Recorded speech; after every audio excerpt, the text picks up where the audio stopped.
Hey guys, how's it going? DeathGun here. I know it's been quite a while. I've been taking a break from making deck profiles, but I am happy to be back with a new deck of mine that's super budget friendly. It's also ticked off a lot of people over the last few tournaments I've been to, but I'd like to introduce you to the Dreaming Nemleria archetype. For this one, the whole goal of this deck is to get the Dreaming Nemleria card into the extra deck, and then empty out the extra deck while she's in it.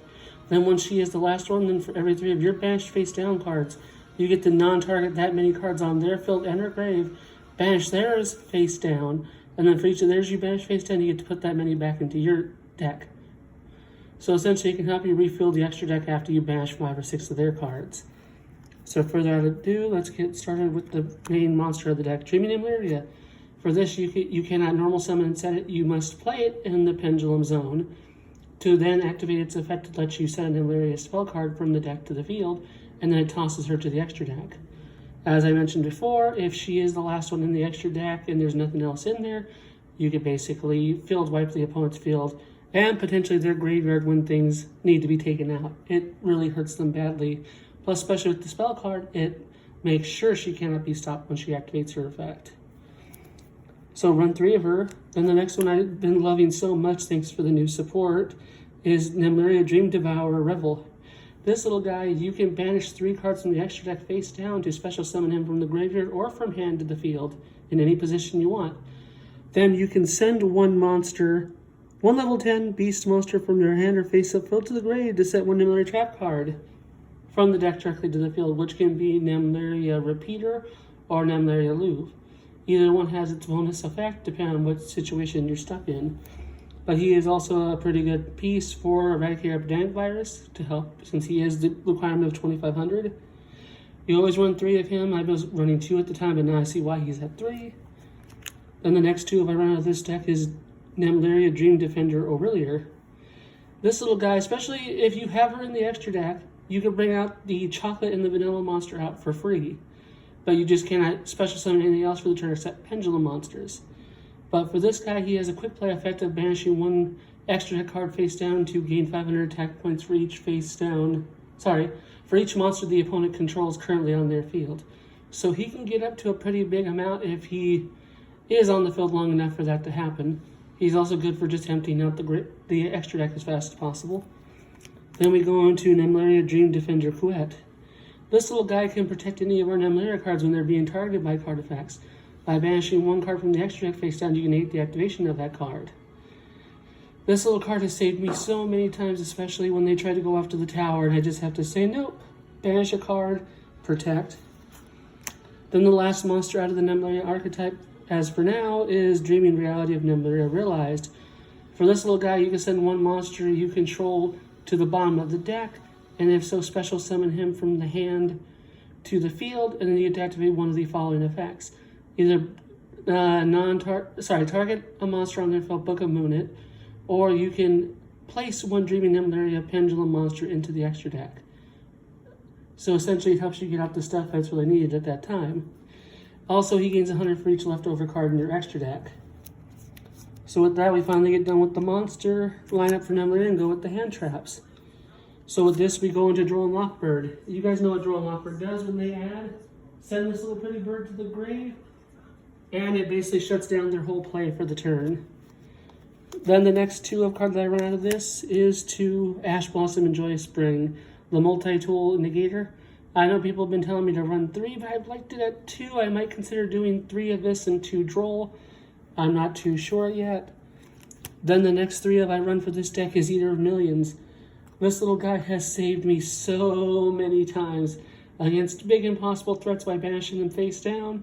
It also helps you empty out the extra deck as fast as possible to get the little Princess Nemleria effect to go off. And also, especially for its bonus, it gains 100 attack and defense for each face down card that is currently banished also. And also it's good for Relinquish Anima in case you do need it. But I recommend this guy definitely at 3. Then the other big beater of my deck is Gren Maju, the Eiza. This little guy is literally One Punch Man incarnate. Against my buddy the Fairy the other day, all he could basically see is a giant red fist of over 8,000 attack going down onto his life points. Don't ever underestimate my banish pile. It basically just gives this guy Super Saiyan strength. But I run him at 2. He's a pretty good card to draw into when the situation is dire. Then the last monster out of my deck is Behemoth, the King of 100 Battles. This little nifty guy, you could just tribute for 1 tribute summon. He has a nifty effect where you can target a beast monster from the graveyard add back to hand, but then he'll lose 700 attack. But mostly we never use that effect unless we know we're situated. But he has another effect at the end phase where he'll gain 700 attack. So you can just sit on him and he'll get bigger and bigger and bigger. His other bonus is he's unaffected by the activated effects of special summon monsters, which means certain bad monsters cannot get over him, and they have to use spell and traps to kill him. I recommend him at 1, but he can be substituted out for Called by the Grave and stuff if needed. So then we go into the spells of the deck. I run 3 Sweet Dreams Nemleria. It lets me add 1 Nemleria monster from deck to hand. Then if I have Dreaming Nemleria face up on the extra deck, the opponent can activate cards or effects this turn when a Nemleria monster is normal summoned or special summoned. The other effect of this card is they can place it to the bottom of the deck, then target 1 Dreaming Nemleria I control, add it to the extra deck face up. So essentially, let's just say I tried to play her on the pendulum scale. They stop her from going off to bring the tower out. I just banish this, so I put it back to the bottom, put her back into the extra deck, or if she has already used her blow up effect, I can just use the spell to bounce her back into the extra deck to keep it going for the next turn. Then the other 2-of card of this deck, which has been the big defending portion of this deck, is Dream Tower of Princess Nemleria. This little nifty continuous spell can let you banish 2 extra deck cards face down to search 2 level 10 beasts with a different name. You get 2 of them. You can add Chocolate Vanilla or the Cone monster to the hand, or Behemoth of 100 Battles. Its other nifty effect is if a Nemleria monster monster would be destroyed by battle or card effect, you can banish 1 card from the extra deck instead. For as long as you have an extra deck, you're always protected. Unless they Black Rose the field, then sadly you're out of luck. I wish we get some new stuff soon for this. I'm hoping for a field spell. So then, thank God for Rarity Collection. I finally got my 3 Pot of Prosperities.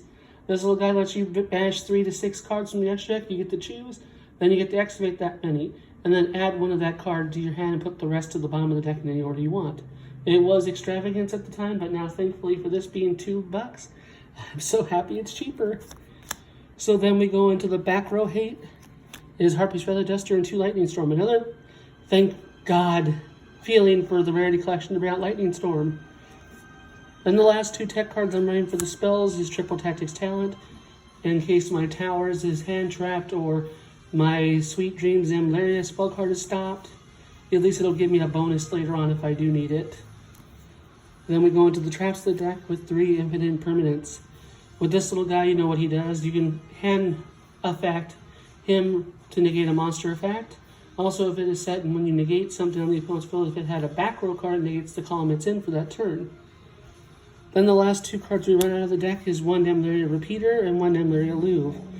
Repeater is the new multi-purpose trap card that lets you do either banish 1 to add 1 Nemleria from graveyard to hand, banish 2 to have any damage I take for the turn, and for banishing 3, you get to tribute 1 monster on your field, banish 3 extra deck cards, and then for the current field of monsters the opponent has, it negates their effects.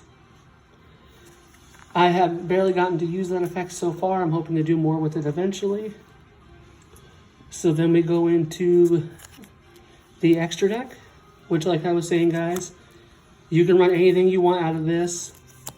It's just a preference, but I run at least a couple of the big level 10s, a couple of things for piercing, other possible and negate abilities, and other ways to get me out. This can be any 15 card extra if you guys want to make, but I would recommend at least playing 1 Gustav Max and 1 Leave, just to be safe and not sorry.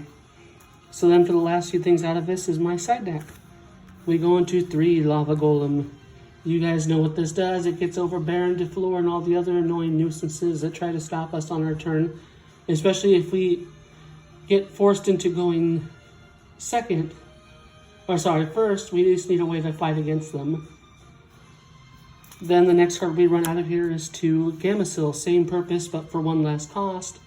It lets you just get rid of 1 of their monsters for it. Plus it's a low enough defense for any one of our, almost all of our Nemleria cards to run over it. Then the next 3 hand trap out of this I know which should be main from what I'm hearing from a lot of people is Dimensional Shifter. But I just have some terrible luck with this guy. I always seem to never get him, but I swear to God, if I have Drolls, I draw them all day and they're always useful. So please let me know, guys, if I'm wrong, if it should be in the main or if I should lower it down to 2 in the main. Just let me know.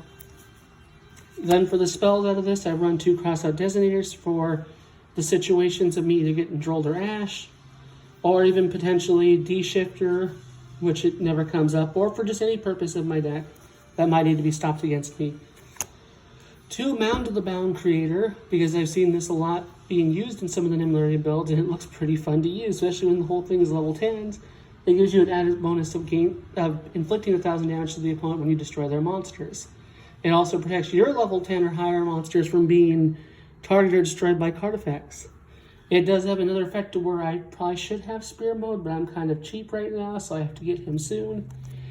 And then the last 3 traps out of this deck, which I probably should be maining, but I'm 50-50 on this at the moment, is Evenly Matched. Sometimes you want to get even against somebody. So with this card, thanks to the Bearded Bastard, it's helped me so many times, so we're even.